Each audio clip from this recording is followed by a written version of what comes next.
Hey guys, what's up? It's once again mp4podcast.com. And before I even talk about E3, I just want to briefly talk about what I'm doing right now. I am playing The Witcher 2 on live. That's onlive.com. I'm playing a demo. It's a 30-minute demo. You can play it as well. I'll leave it on live, the link in the description box of this video. If you guys who don't know what OnLive is, it's cloud gaming. The whole entire game gets rendered in the cloud, and they got a lot of games. Some of them I think are still pretty pricey and they should come down, but they do get a couple of good deals. Like Witcher 2 is like $20. So if you want to play The Witcher 2 and maybe you don't have a PS3, you don't have an Xbox, or maybe you just have a laptop that's not that powerful, OnLive is actually a pretty good alternative. Just if, hey, I really want to play this game really right now. So for $20 you can play The Witcher 2 if all you have is a cheap laptop. But anyway, what I really want to talk about is E3, Microsoft Xbox One, Sony's PlayStation 4. Who won? Who made the mistakes? These are going to be good things and bad things. And let me explain some of this stuff from my point of view. So, a lot of people are saying that Sony did win this conference, and I would say they definitely did win over the short term. Now, I don't know if Microsoft's going to win the long-term, war on these two consoles. I don't know. Maybe Sony will win it all. But let's go back probably about, December or November of 2012, or maybe it was January. I can't remember the date. But Sony filed a patent for used games. And a lot of people forgot about this. But Sony actually has a patent for blocking used games, just like Microsoft does. And I don't know if Sony was actually thinking about doing this, or they were just trying to edge Microsoft to go along with this. Hey, if these guys are going to block used games, we can do it too. Let's do it too, because it's more money for us, and it's better for the third parties. We're all happy, So everybody was going to get on boat with that. But did Sony try to file that patent just to throw Microsoft off? So let me go a little bit further into this story. Back in February, when Sony was showing off the PlayStation 3 games, all right, after the press conference, a reporter went up to them. I'm wondering if this reporter was part of the plan to leak out some information. I don't want to say leak information, because they weren't like hiding it. When Sony said, we're going to let third parties make up their mind, okay?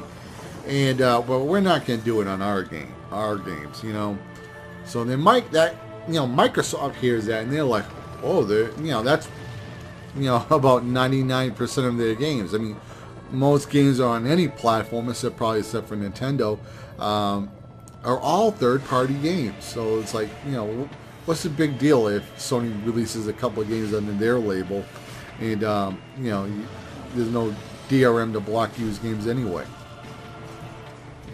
So then Microsoft just says, hey, we're going to block everything. Consumers aren't going to have any choice now. So, it's like, we'll go an extra step deeper. We'll do the 24 lock-in thing. So if your Xbox One doesn't check in like a baby, you can't play your game. So, and I think Microsoft was then trying to sell that. It goes, well, it uses the cloud. The cloud's good. There's nothing wrong with using cloud gaming. And the cloud does have a lot of benefits.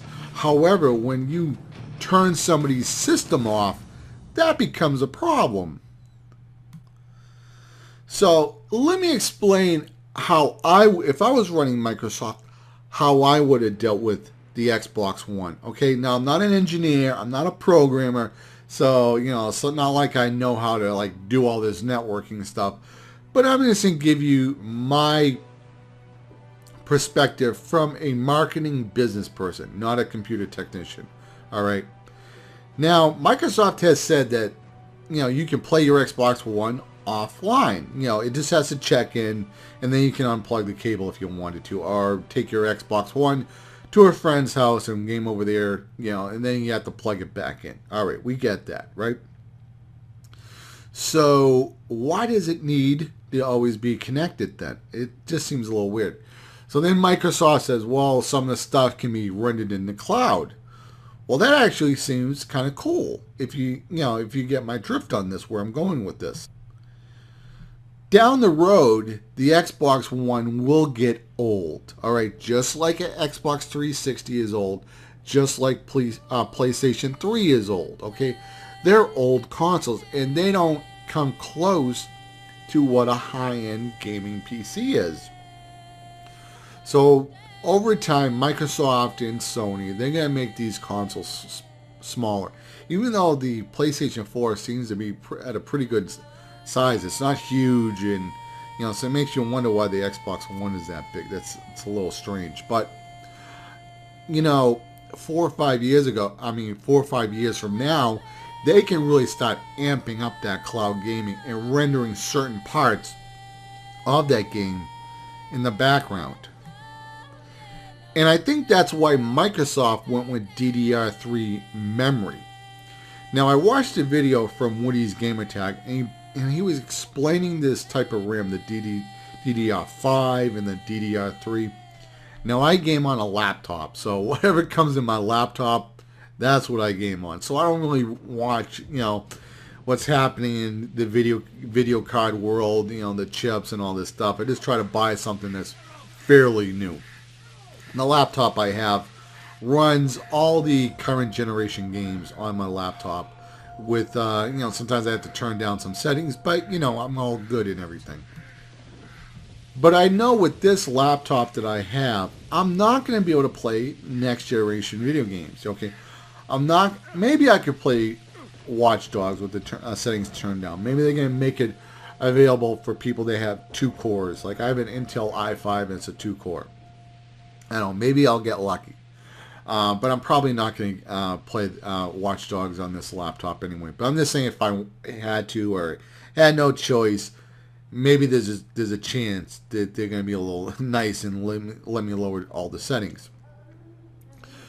Now, that's basically what happens with the Xbox 360 and the PS3. If you get any game that's on PC and then on console, like Tomb Raider, BioShock, Dishonored, all these other games, they always look better on the PC. The PC can render them out higher resolutions. They put PC textures, they're not compressed as much.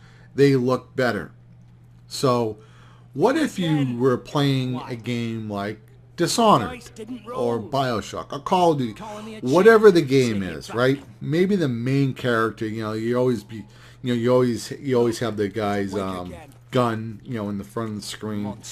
Maybe the Xbox One will render that gun out in 1080p. Maybe it's going to, render out the menus or, maybe some other parts of the graphics, right? And then everything else is done in the cloud. Bringing the graphics up even when you have an old console. And Microsoft can continually upgrade those servers for you, all right? So that's actually pretty cool. I like that.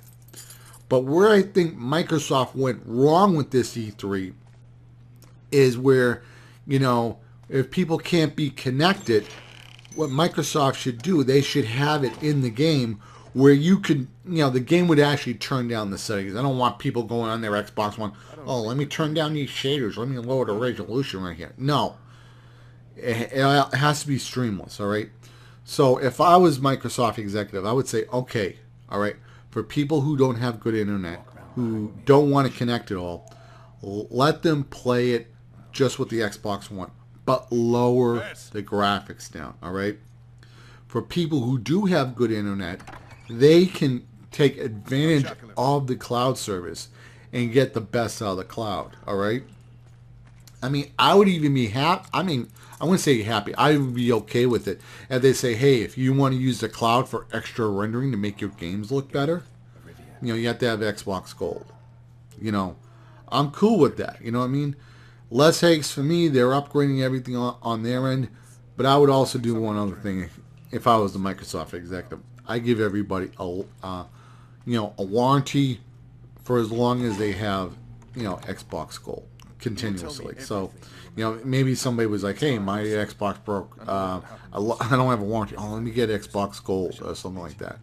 And then try to screw the company. Get it for free or something. Get it like a free repair. I would say, okay, if you get Xbox Gold now and you keep on getting it, we'll give you warranty on your system until we don't support Xbox One anymore. Okay, I would really do that. Now, where I kind of see Xbox One falling a little short, if you're looking at this Witcher game right here that's on the screen, and I can't really tell if I was having, I would say I was probably having frame drops, just because of the streaming issues, and I don't think it was because I was capturing with Bandicam and so on. And this video is not going to probably look the best because I'm going to have to re-encode it and so on. And I recorded it at 24 frames per second just so I can upload it to YouTube and everything. So I had to compress it down. But, there are parts where it does get a little bit choppy. There's like, a little bit like a little frame drop here or something like that. I'm going to go back and I'm going to play it. I'll leave it in the description box if I see it. I'm not going to run any Bandicam. When I'm recording with Bandicam, I like to use a USB stick just so it doesn't even use my hard drive. Everything just goes to, the USB stick and everything like that. So there's no moving parts. But there are parts in, The Witcher 2 when I was like looking in the background, the textures got a little soft and, and when I got closer, they bumped up the textures just because it's all streaming. Maybe there's something on live, if something's way in the background, but I would say overall on live works pretty good, but it's not perfect. Is Microsoft going to have perfect cloud gaming out of the box? Now, when On Live came to Volition, if I can say that word, there's certain parts even here in America where you can't get On Live. It's because you live too far away from the server, and the company didn't have enough money to put servers all across the U.S. All right, it's very expensive to run cloud gaming. It's very expensive. Okay. When On Live first hit the streets, you had to pay a yearly fee for the service, and then you had to buy your games. And people were like, no, I'm not, fuck that. I'm going to pay a yearly fee to play my games. And I understand where On Live was coming from. They're like, we need money, okay? Then they changed their policy, and they're like, okay, you can just buy your game, and there's no fee for that. All right, so I'm like, that's cool. All right, that's a lot better. Where On Live kind of does hurt a little bit is that some of their games are pretty pricey. Sleeping Dogs, I think Saints Row, they're still like $50, $60. They do have some other games like The Witcher is $20. You could probably get The Witcher 2 at EB or on Steam for $5, $10. But do you have a computer that can play it? Okay, maybe you don't have an Xbox 360, a PS3, or a computer that can run this game. For an extra $10, or whatever, it's worth it to pay On Live. They do all the work for you. This game is not even installed on my computer. It's all being streamed, okay? And there is no lag. But On Live is not perfect. So I'm wondering, will Xbox One servers, cloud servers, be perfect? Maybe they will, maybe they won't. Maybe there'll just be a little bit of a hiccup here and there sometimes, The internet is not perfect. But if Microsoft can keep the Xbox One on par with current gen PC gaming rigs, they can probably have a winner, especially within, maybe 4 or 5 years. especially when they start shrinking that that VCR box they got, the Xbox One. That's a pretty big console. The big console, it doesn't bother me. I never said, oh, that's a big console, I'm not going to buy it. I know it's not the prettiest console in the world, but it's not the ugliest either. So, the Xbox One doesn't turn me off from the size and the shape of it. Now here's the thing.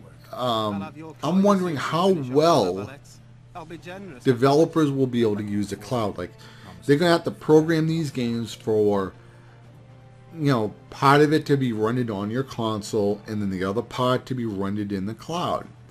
Is that going to be a weird way to program? I don't know. That might be some issues. Some developers may not go that extra mile. Some may or not. I don't know. But here's the other kicker. What if PlayStation 4 is the dominating video game console this generation? It has a cheaper price, okay? More people are supporting the PlayStation 4, excuse me, on Reddit, on YouTube, all over the place. A lot of people are very disappointed with the DRM and the cloud and the connection on the Xbox One.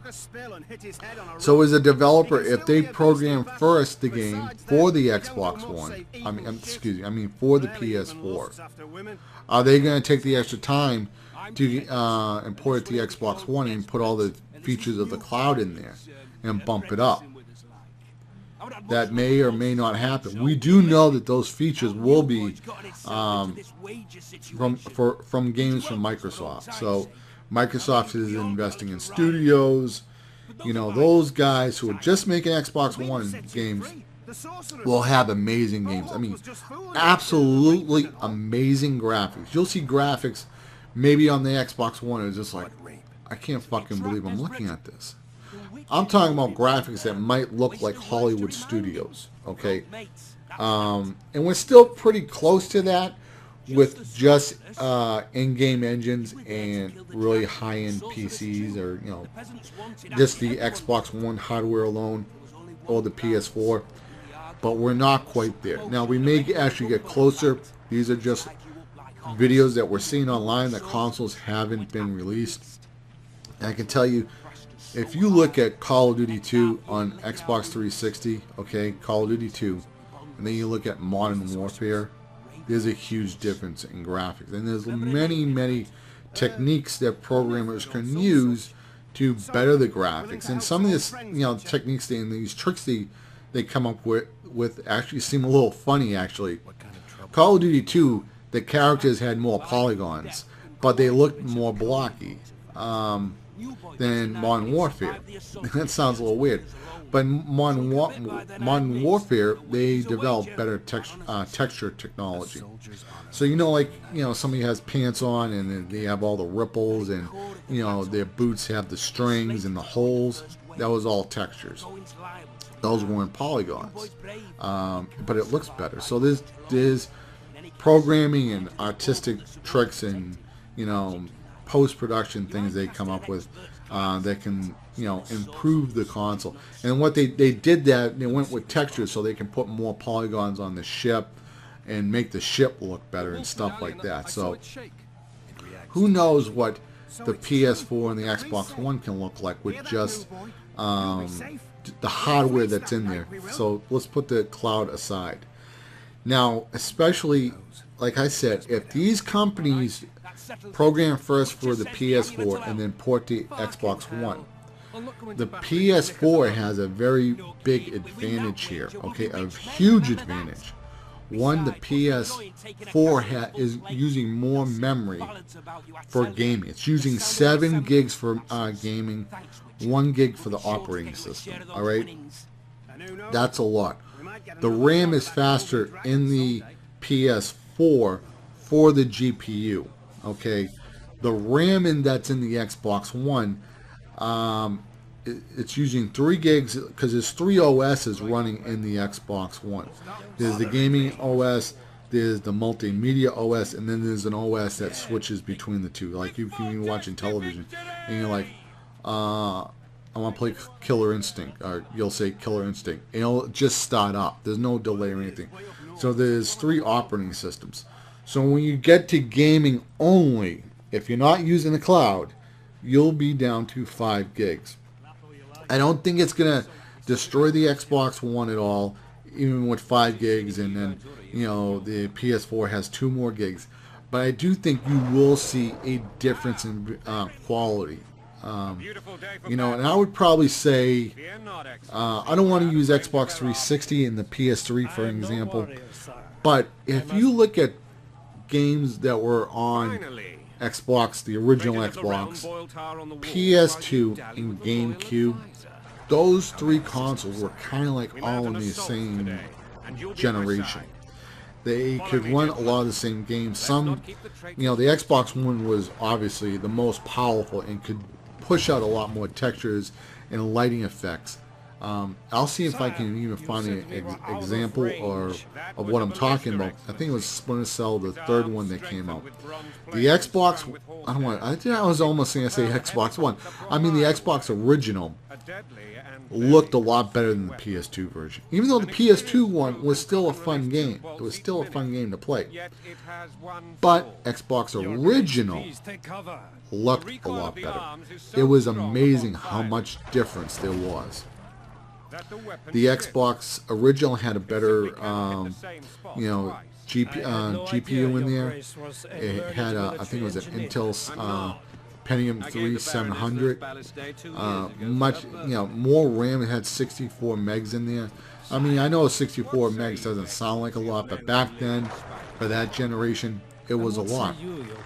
The GameCube had better hardware than PS2, and then PS2 was the dominant console, but a lot of developers would program first for PS2 and then they would port to the other consoles. And sometimes there was a little twitch, or the controls weren't that good, or there was, you know, some other issues, frame drops or something like that with the Xbox versions and then the GameCube versions.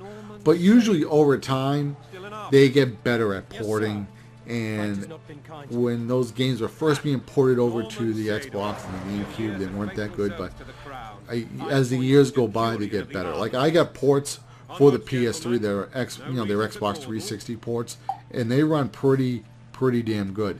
So, you know, that's the thing, you know. So ports won't probably be that big of an issue gameplay wise and how well they play, but they may not look as good. All right. But here's the other thing, all right?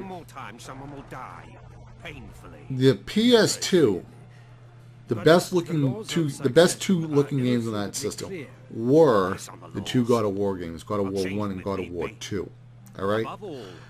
And that's because the Santa Monica studio in California where they made that game, that's a Sony studio, all right? So Sony Studios, I mean, they can call up Japan and say, hey, you know, we're trying to do this with the lighting effect. I was wondering if you can give us some tips or help us out with that. And the Sony engineers are like, yeah, you know, you need to program it this way, or this, you know, write this code in here, whatever. And they pushed the PS2 to its limits. Okay, they pushed it to its limits. And when I saw God of War for the PS2, I was amazed at how beautiful that game looked. I was like, this cannot be a PS2 game. And it was on par, or if not better, than what I've seen on the original Xbox. All right, amazing lighting effects. I mean, you just look at the floors, the textures. God of War was an amazing piece of art.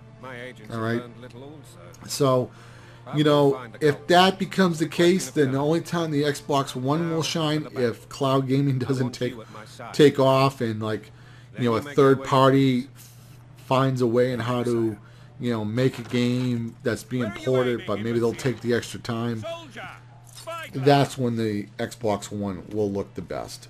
or if like Microsoft builds their own game, and let's forget about the cloud again for a second, for the Xbox One, and they know their hardware, they know the drivers and everything, then they can make the Xbox One look just as good as the PS4. Now with cloud gaming, like I said before, if they use like the best programming and they use the cloud and everything's just coming together, the Xbox One can like theoretically blow away the PlayStation 4, because they're going to keep on upgrading those servers year by year. And we can start seeing stuff like Avatar on the Xbox One. Remember, your Xbox, if they get the Avatar graphics on the Xbox One, your Xbox One probably won't even be doing anything but just receiving the image. That's it. Okay? Maybe your Xbox One will, I don't know, maybe it'll just run, render the eyeballs in the characters for Avatar or something like that. But this war could go to Sony, like I said. The war could go to Sony. If everybody buys a PlayStation 4, that becomes a system that everybody wants. Developers will move their systems over to PlayStation 4, develop everything over there, and then port, okay? And they may not even take the extra time for the cloud to get the extra benefits. They're going to say, fuck it, all right? That's what these companies do. They go, fuck it. We're moving on to our next project, okay? We know if we put this game out there, we're going to sell so many copies, and we already know the game looks good enough. They're like, it looks good enough, all right? It looks pretty damn good. To get it to look like high-end PC, maybe that's going to take, another month or two to program. I do know that some games, when ported to the PS3, I think it was Vince Van Diesel one. It was like he was a getaway driver or something. I was listening to the podcast. I think it was like One Up, and it took them about 2 months more to port the code over to the PlayStation 3, and they were working on it simultaneously, I think, for the PS3. But he said it was a little bit harder to program for the PS3 because of the way the RAM is. Like, there's 256 megs for the video card, and then 256 megs for the system, and you have to know how to manage that. With the Xbox 360, you got 512, and you can just move it up and down. Maybe you come across this scene, you can move more RAM up for the graphics or more RAM for the AI or something like that. So it will be very interesting to see who will win this console race. For me, I'd rather go PlayStation 4.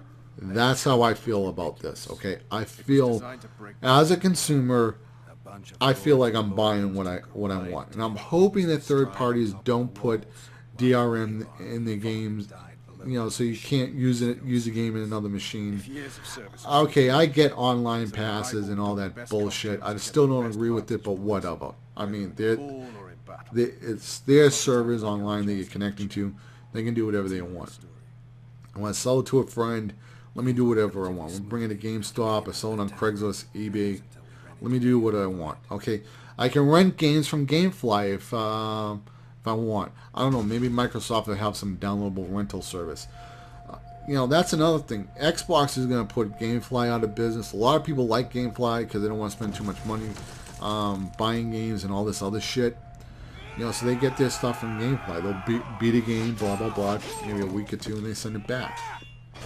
I'd rather buy games on Steam for the PC and Green Bean and Gamersgate. The prices are so cheap. By the time you buy 3 or 4 games, that's enough gaming you can play for a month or two sometimes. So, GameFly is great for some things. Getting games, like, right when they hit store shelves, it's great. But for playing older games and that type of stuff, I don't know, it's not really for me. But it may be good for other people. Some people say, I want to play on the console, not the PC. It's going to be a very interesting console war this time around. And I don't know. I may get an Xbox One. My preferred console, the consoles that are out right now, you know, it's the Xbox 360. I like the controller a lot. I really like the analog sticks. First-person shooters feel the best on that one. I got a Wii. I actually like how the two triggers fall into your fingers. With the Xbox, I move my top fingers up and down with the bumpers, but that's about that. But anyway, guys, if you want to check out The Witcher 2, I'll leave a link to on live. Check it out. You can demo a lot of games for 30 minutes. You don't even have to install them. It just streams them to you. So once again, guys, this has been mp4podcast.com. Sign out. You guys have a good one. Later, guys. Bye. They've taken a good position, the bastards. If this persists, they'll pick us off like that.